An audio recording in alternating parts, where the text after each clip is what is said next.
مکروہ اوقات جو مثلا جس میں ہم نماز نہیں پڑھ سکتے ہیں، فرماتے ہیں والاوقات المکروہہ للصلاۃ فی ای بقعۃ من البقاء، مثلا آپ مثلا دنیا کے زمین کے کسی بھی حصے میں ہوں، آپ لوگ زندگی کرتے ہو رہتے ہوں، آپ اس وقت نماز نہیں پڑھ سکتے ہیں، من البقاء حین طلوع الشمس، سورج طلوع ہوتے وقت آپ نماز ہم نہیں پڑھ سکتے، کیونکہ اس کی علت بھی بیان کی ہے۔ جب مثلا شاہ سید محمد نور بخش رحمۃ اللہ کسی چیز کو بیان کرتے ہیں، اس کی علت بھی بیان کرتے ہیں۔ دوسری چیز بتائی وحین غروب الشمس، غروب الشمس کے وقت بھی ہم نماز نہیں پڑھ سکتے ہیں، غروب الشمس کے وقت ہم نماز نہیں پڑھ سکتے ہیں۔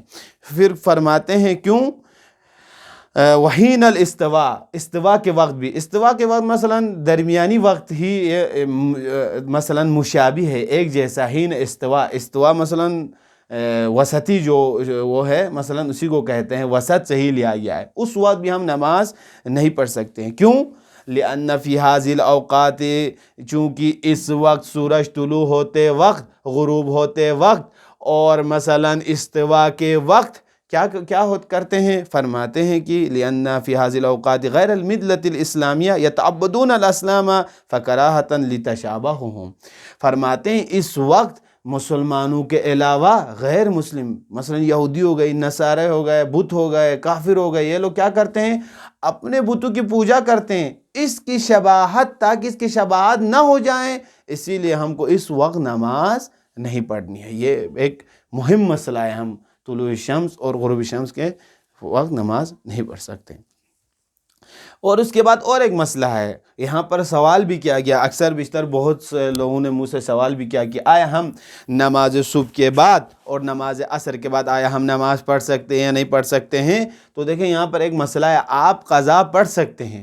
فرماتے ہیں یہاں پر دیکھیں وبعد الصلاۃ صبح والعصر غیر الفرائض مکروہۃ ایضا، مثلا نماز صبح کے بعد اور عصر کے بعد غیر فرائض، آپ نوافل نماز نہیں پڑھ سکتے ہیں، بلکہ نماز جو ہے قضا آپ پڑھ سکتے ہیں، ایسا نہیں ہے، بعض سوال کا قضا بھی نہیں پڑھ سکتے ہیں۔ نماز سے مراد نہیں غیر الفرائض، وہ فرائض فرض شدہ ہے، اب قضا تو آپ نے ادا کرنی ہے، قضا پڑھ سکتے ہیں آپ نماز صبح کی، تو وہاں پر غیر فرائض نماز مثلا یہی نوافل ہیں جن کو فرض نہیں، مستحبی نمازیں ہم نہیں پڑھ سکتے ہیں، وہ بھی مکروہ۔ وَإِن كُنْتَ فِي الصَّلَاةِ الشَّمْسِ، اب ایک یہاں پر اور ایک مسئلہ ہے، دیکھیں مثلا ابھی میں نماز پڑھ رہا تھا، یا مثلا میں نماز عصر پڑھ رہا ہوں، میں ایک مثال دے دوں، طلوع مثلا پہلے میں مثلا سورج کے طلوع ہونے کے وقت میں نماز صبح پڑھ رہا ہوں، میں پڑھتے پڑھتے مثلا ایک رکعت پڑھ لیا، دوسری رکعت میں مثلا سورج طلوع ہو گیا، فرماتے ہیں شاہ سید محمد نور بخش رحمۃ اللہ اس وقت کیا ہوگی ہمارے نماز کا مسئلہ؟ فرماتے ہیں وَإِن كُنْتَ فِي الصَّلَاةِ وَالشَّمْسِ تَطْلُعُ أَوْ تَغْرِبُ فَمَا كَانَ قَبْلَ الطُّلُوعِ وَقَبْلَ الْغُرُوبِ أَذَانٌ وَمَا كَانَ بَعْدَ الطُّلُوعِ وَبَعْدَ الْغُرُوبِ قَضَاءٌ۔ مثلا آپ دیکھیں، مثلا اگر آپ نے نماز پڑھ لی، پہلی ایک رکعت پڑھ لی، وہ آپ کی ادا میں شامل ہو جائے گی، دوسری رکعت کے لیے سورج طلوع ہوئی تو آپ کی نماز کیا ہو گئی؟ وہ قضا ہو گئی، وہ شامل ہی نہیں ہوگی۔ اسی طرح میں عصر کی نماز پڑھ رہا ہوں، عصر کی نماز پڑھتے پڑھتے کیا ہو گیا؟ مثلا سورج غروب ہو گیا، غروب ہوا تو جو آپ نے 2 رکعت پڑھ لیا، 1 رکعت پڑھ لیا، 3 رکعت پڑھ لی، وہ ادا ہو گئی، جو باقی کی رکعت آخری رکعت میں سورج غروب ہوا تو وہ نماز قضا میں شمار ہو گئی، غروب۔ ذالک اظہر من الشمس فلا حاجت الی تکلف وتعنف، مثلا فرماتے ہیں کہ یہ ایک مثال بھی ہے کہ مثلا یہ اظہر من الشمس، آپ جانتے ہیں ایک مثال تشبیہ دی گئی ہے کہ یہ سورج سے بھی زیادہ روشن بات ہے، کہ مثلا اس کے لیے کوئی حکم بیان کرنے کی ضرورت نہیں تھی، کہ مثلا جو نماز مثلا وقت سے پہلے دوسری نماز کے وقت داخل ہونے کے بعد جو نماز وہاں تک پہنچی تو یہ قضا میں ہے، جو مثلا دوسرے وقت داخل ہونے سے پہلے جو پڑھی گئی وہ ادا میں ہے۔ اب یہاں پر ایک مسئلہ ہے، میں اس کو جلدی سے لکھوں۔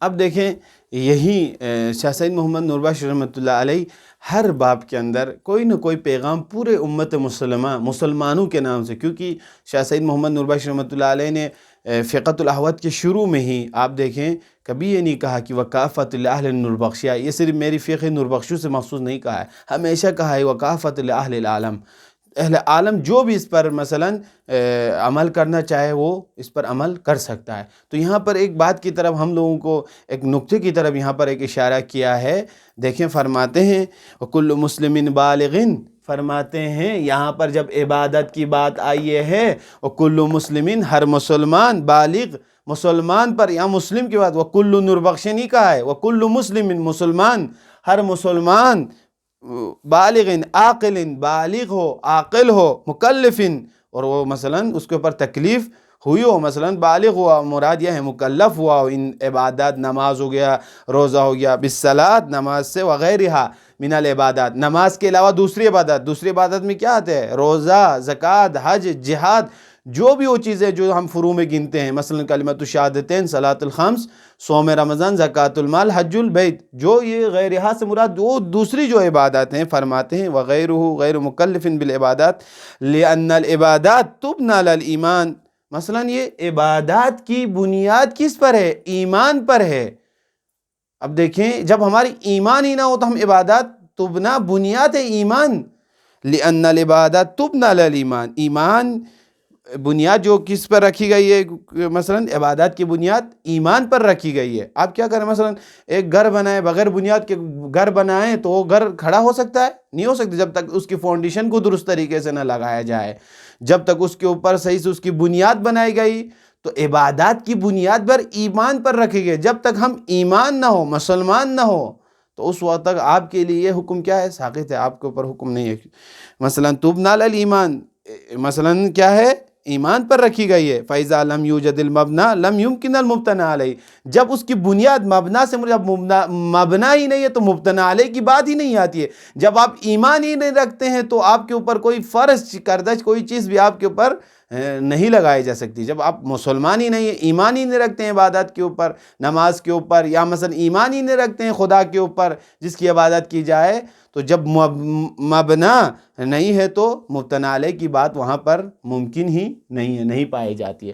تو یہ ایک کل امت مسلمہ کے لیے ایک پیغام ہے کہ ہمیں ایمان پختہ کرنا ہوگا۔ جب ہماری ایمان پختہ ہوگی، ہمارے سائر عبادات جو ہیں، ہمارے نماز ہے، روزہ ہے، زکوٰۃ ہے، حج ہے، مثلا تمام چیزیں مثلا ہماری بہترین اور بہتر طریقے سے ہماری مثلا ہو جائے گی۔ تو یہیں پر آج ہم اختتام کرتے ہیں، یہیں ہمارا درس یہیں پر رکھتے ہیں۔ انشاءاللہ کل ہمارا دوسرے جو مسئلے مسائل ان پر ہم بیان کریں گے اگلے درس میں۔ تو پروردگار عالم کی بارگاہ میں دعا گو ہوں، پروردگار عالم ہمیں اسی طرح ان تعلیمات کو، ان مسئلے و مسائل کو پروردگار عالم ہمیں سیکھنے کی توفیق عطا فرما۔ پروردگار عالم ہمیں اخلاص اور خلوص کے ساتھ للہ کام کرنے کی ہمیں توفیق عطا فرما۔ پروردگار عالم ہمیں روز بروز ہم جتنے بھی طلاب ہوں اس مذہب حقہ کی خدمت کرنے کی ہمیں توفیق عطا فرما۔ اور آخر میں یہی دعا کروں گا، پروردگار عالم ہمارے دلوں میں مثلا یہ تعلیمات نور بخشیہ ہو، تعلیمات دین اسلام ہو، صحیح طریقے سے اتار دے اور اس پر ہم عمل پیرا ہوں۔ والسلام علیکم ورحمۃ اللہ وبرکاتہ۔